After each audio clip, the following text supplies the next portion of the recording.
आपके शुभ कर्मों का प्रतिफल देने के लिए और आपके कैरियर में ग्रोथ लाने के लिए भगवान सूर्य का आगमन आपके दसम भाव पर हुआ है। दसम भाव वो स्थान हो गया जहां पर हम कर्म करते हैं और उसका प्रतिफल प्राप्त करते हैं। ध्यान रखिएगा, आपके अपने राशि वृश्चिक राशि के अनुसार जो दसम भाव के अधिपति बनते हैं, जो आपके कैरियर भाव के स्वामी बनते हैं, यही भगवान सूर्य देव हैं। और इनका गोचर आपके सिंह राशि पर अर्थात वृश्चिक राशि से ठीक दसम भाव पर इनका गोचर 17 अगस्त से लेकर के 17 सितंबर तक रहने वाला है। यहाँ पर उपस्थित होकर के आपके जीवन को ये कैसी शुभता की स्थिति प्रदान करेंगे, इसी बात पर हम यहाँ पर चर्चा करने जा रहे हैं। ध्यान रखिएगा, इसी समय पर भगवान सूर्यदेव तीन नक्षत्रों को इनका भ्रमण भी होगा, जो कि मघा नक्षत्र, उत्तरा फाल्गुनी और पूर्वा फाल्गुनी नाम के नक्षत्र पर भी इनका भ्रमण होगा। इसके भी प्रभाव को आप जान पाएंगे। चलिए प्रारंभ करते हैं और देखने का प्रयास करते हैं कि वास्तव में स्थिति क्या रहने वाली है। ध्यान दीजिएगा कि आपके जो राशि के जो स्वामी होते हैं, जो आपके लग्नाधिपति होते हैं, ये स्वयं मंगल देवता हो गए हैं। वृश्चिक राशि के स्वामी मंगल देवता, और मंगल देव ने अपने सबसे महत्वपूर्ण जो कार्यभार है, जो दसम भाव का जो स्वामी बनाया है भगवान सूर्य को। भगवान सूर्य एक राशि में 30 दिन तक भ्रमण करते हैं। इस हिसाब से वो बाकी राशियों पर भ्रमण करते करते अभी ये 17 अगस्त से लेकर के 17 सितंबर तक आपके दसम भाव पर रहेंगे, अपने ही घर पर हैं। आप विचार कीजिए कि यदि आप किसी और के घर पर हैं या किसी शत्रु के घर पर हैं तो आपको कैसी अनुभूति होगी। लेकिन यहाँ पर भगवान सूर्यदेव सभी अपने शत्रुओं की राशि को भी छोड़ करके आए हैं, अपने उच्च राशि को भी छोड़ छाड़ करके अब अपनी मूल त्रिकोण राशि पर आए हैं, जो कि दसम भाव है।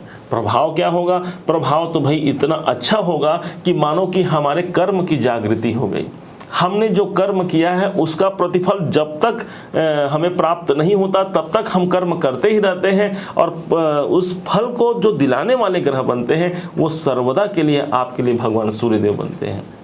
इनका यहाँ पर गोचर होना आपके कार्य में एक प्रकार से स्थिरता का वातावरण लाना। किसी कारण से यदि आपको लगता है पूर्व में आपने बहुत कर्म किए हैं, उसका प्रतिफल हमें प्राप्त नहीं हुआ है, तो इस समय पर भगवान सूर्य आपके दसम में है। दसम भाव पर जब सूर्य होते हैं तो उच्चाधिकारियों का सपोर्ट प्राप्त होता है। गवर्नमेंट और शासन से जुड़ करके व्यक्ति कार्य करता है। जो लोग राजनीति में जुड़े हुए हैं उन राजनीतिक क्षेत्रों में भी उनको अच्छी खासी सफलता का योग बनता है, क्योंकि सूर्य भगवान हमारे शासन को ही रिप्रेजेंट करते हैं। और यही नहीं, यही वो भाव है जहां पर हमारे कर्तव्यों का प्रतिफल भी मिलता है। तो भाई जब दसम भाव के स्वामी दसम भाव पर उपस्थित होंगे, इससे अच्छा कार्मिक दृष्टिकोण से और कोई वातावरण और कोई गोचर को नहीं माना जाएगा। बाकी अन्य राशियों के लिए जो भी प्रभाव हो, सबके लिए अलग अलग प्रभाव है, लेकिन आपको ये मानना है सूर्य का गोचर सिर्फ और सिर्फ मेरे कर्मों के उत्थान के लिए यहाँ पर आया हुआ है। कोई भी आप चाहे कार्य करते हो, चाहे आप बिजनेस में हो, नौकरी में हो, या प्रोफेशन कार्य में हो, या घर में ही कोई कार्य करते हैं, ये समझिए कि सूर्य भगवान सिर्फ और सिर्फ आपके करियर में ग्रोथ लेने के लिए आए हैं। बात यहाँ समाप्त नहीं हुई, अभी और समझिए। इसी समय पर जैसे ये 17 तारीख को इनका गोचर होगा, 17 अगस्त से लेकर के 31 अगस्त के टाइम पर यही सूर्य भगवान केतु के नक्षत्र मघा पे होंगे। मतलब ये केतु का भी रिजल्ट देंगे। माना जाता है, ज्योतिष में आप सब जानते हैं कि कोई ग्रह अपने राशि का तो फल देता ही है, साथ में वो जिसके नक्षत्र पर है उसका प्रतिफल भी देता है। उस हिसाब से केतु कहाँ बैठे हैं, तो केतु को आपने देखा आपके 12वें घर पर केतु विद्यमान है। 12वां घर खर्चा और हमारे जीवन में हानि को दर्शाता है। परंतु आपने हमारे इसके पहले जो वीडियो हमने बनाया था, आपने भली भांति उसे देखा होगा। उसमें हमने बताया था कि केतु के पास अभी डिग्री वाइज जो उनकी कैपेबिलिटी है वो बहुत कमजोर हो गई है। मतलब आपको 12वें घर से संबंधित सारे के सारे अच्छे प्रतिफल आपको प्राप्त होंगे। तो सूर्य भगवान आपके निवेशों को यहाँ पर प्रदान करने वाले हैं। हो सकता है कार्य में आपको अपने कार्य क्षेत्र में कोई यदि आप धन व्यय करना चाहते हैं या कोई निवेश करना चाहते हैं तो अनुकूल समय है। जो लोग विदेश में अपने भाग्य को आजमाना चाहते हैं, अपने कार्य को वहाँ ले जाना चाहते हैं विदेश में, 12वां घर हमारा विदेश होता है, इसलिए दसम भाव का संबंध जब 12वें भाव से बन जाता है तो इसी अगस्त से सितंबर तक के बीच में विदेश से जुड़ करके भी आपको लाभ की संभावना। जो लोग विदेश में रहते हैं ये मानिए कि कर्म के दृष्टिकोण से उनके लिए अच्छा समय है, कैरियर उनके साथ है, भगवान सूर्य उनके साथ है, आपको ये जानना चाहिए। ये प्रतिफल कब तक रहेगा? 31 अगस्त तक रहेगा। अब जैसे ही 31 अगस्त का समय आएगा, ठीक सुबह 9:31 प्रातः काल का वो समय होगा जब यही सूर्य भगवान केतु के नक्षत्र मघा को छोड़ करके पूर्वा फाल्गुनी नाम के नक्षत्र पर इनका गोचर हो जाएगा। पूर्वा फाल्गुनी नक्षत्र के जो स्वामी माने गए हैं ये स्वयं शुक्रदेव माने गए हैं। शुक्राचार्य जी आज कहाँ बैठे हैं और किस भाव के स्वामी हैं उसे आप देख लीजिए, आपको उसका रिजल्ट मिल जाएगा। तो शुक्र कहाँ बैठे हैं आज? तो शुक्र बैठे हैं आपके 4 नंबर, मतलब ये आपके भाग्य में बैठे हैं। लीजिए, भाग्य को ही लेकर के बैठे हैं शुक्रदेव, मतलब सूर्य का प्रभाव कहाँ मिल गया? सूर्य देवता अपने इसी गोचर के दौरान आपके भाग्य का भी साथ आपको दिलाएंगे। माना जाता है कि यदि हमारे कर्मों के साथ हमारे भाग्य का मिश्रण हो जाए, कर्म कौन है? तो कर्म जो हमने किया। भाग्य कौन है? तो भाग्य ऊपर वाले की कृपा है। भी भाग्य से प्राप्त होना, तो इस टाइम पर भाग्य का साथ मिलना, उच्चाधिकारियों का सपोर्ट मिलना, जो बच्चे हायर एजुकेशन प्राप्त कर रहे हैं, जो बच्चे बाहर में पढ़ाई कर रहे हैं, उनके लिए भी इसे अच्छा समय माना जाएगा। विशेष बात, इनके पास 2 राशियां भी हैं। शुक्र के पास 12वां घर जहां पर केतु ऑलरेडी बैठ रहे हैं, उसके अलावा इनके पास 2 नंबर की राशि भी है। 2 नंबर आपका सप्तम भाव है, तब सप्तम भाव के भी आपको रिजल्ट यही भगवान सूर्य देंगे। सप्तम भाव हमारा बिजनेस है, तो बिजनेस से जो लोग जुड़े हुए हैं, तो कैरियर में आपका कोई भी कार्य हो उससे तो आपको लाभ मिलेगा ही मिलेगा। मतलब ये मानिए कि बिजनेस के दृष्टिकोण से सूर्य अपना प्रतिफल तो दे ही रहे हैं, साथ ही साथ ये शुक्र के नक्षत्र पर होने के कारण व्यापार में भी सफलता का एक वातावरण ला सकते हैं। सप्तम भाव सफलता का होता है, साथ ही साथ हमारे व्यापार का होता है। यही वो भाव है जो हमारे दाम्पत्य जीवन को प्रदर्शित करता है। इसलिए दाम्पत्य जीवन में भी यहाँ पर स्थिरता बन सकती है। जिनके शादी में, विवाह में यदि दिक्कत परेशानी आ रही है, ये मानिए कि सूर्य का गोचर उनके लिए भी कुछ ऐसा अवसर ला सकता है कि शायद उनका रिश्ता संबंध तय हो जाए। हालांकि उसमें आपकी जन्म पत्रिका का भी बहुत महत्वपूर्ण रोल होगा, ये बात ध्यान रखेंगे।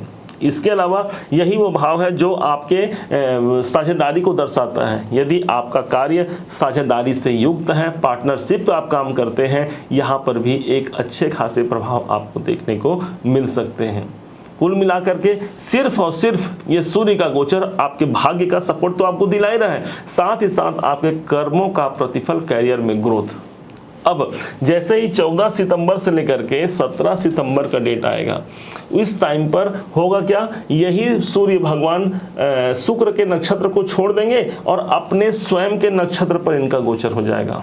मतलब उत्तरा फाल्गुनी नक्षत्र पर इनका गोचर हो जाएगा। मतलब सूर्य जहां बैठे हैं उस भाव का फल मजबूती से मिलेगा।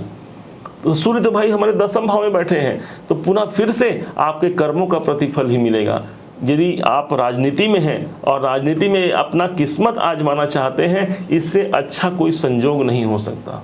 सूर्य भगवान 10वें में बैठ करके हमें राजनेता से सम्मान दिलाते हैं या अच्छा खासा राजनीति में भी सफलता दिलाते हैं। क्यों? क्योंकि सूर्य इस भाव पर आकर के हमें राजा बनाते हैं और राजा का संबंध सीधा गवर्नमेंट से, जो गवर्नमेंट अधिकारी होते हैं उनसे है, या फिर राजनीतिक जो बड़े जो पद पर आसीन होते हैं उनसे संबंध होता है।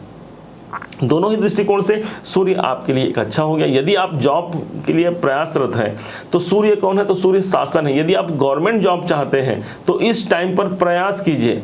आपके कुंडली में यदि ग्रह गोचर अनुकूल हैं, उसमें गोचर तो यहाँ अनुकूल हैं, यदि कुंडली में आपके ग्रह अनुकूल हैं, दशा, अंतरदशा, महादशा, प्राण दशा, यदि ये सब भी आपको सपोर्ट कर रहे हैं, तो निश्चय मानिए यहाँ पर आपके कैरियर को ग्रोथ में लाने के लिए कोई नहीं रोक सकता। इन्हीं सूर्य को मजबूत बनाना है, सदैव आपको मजबूत रखना है। ये तो मात्र अभी का गोचर हो गया, हमेशा के लिए ये आपके पंचम, आपके 10वें बनते हैं।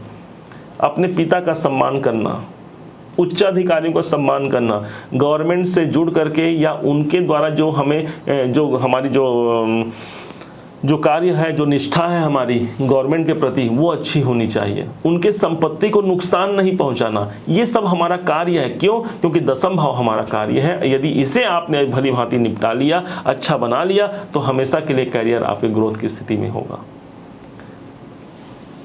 सबसे और महत्वपूर्ण आपके पिताजी हैं, हमने बताया, तो पिता का सम्मान रखना है। यदि आपके पिताजी नहीं हैं, हो सकता है कि भी यहाँ पर आए हैं तो सो जाएंगे राजा रंग फकीर, एक सिंहासन चल ही चले एक बंधे जंजीर। जो यहाँ पर आए हैं उन सबको एक न एक दिन जाना है। यदि पिताजी नहीं हैं तो जो पिता के समान जो लोग हैं, जो आदरणीय हैं, उनका सम्मान करना और उनसे आशीर्वाद लेना आपके लिए बहुत प्रोग्रेस कारक हो सकता है।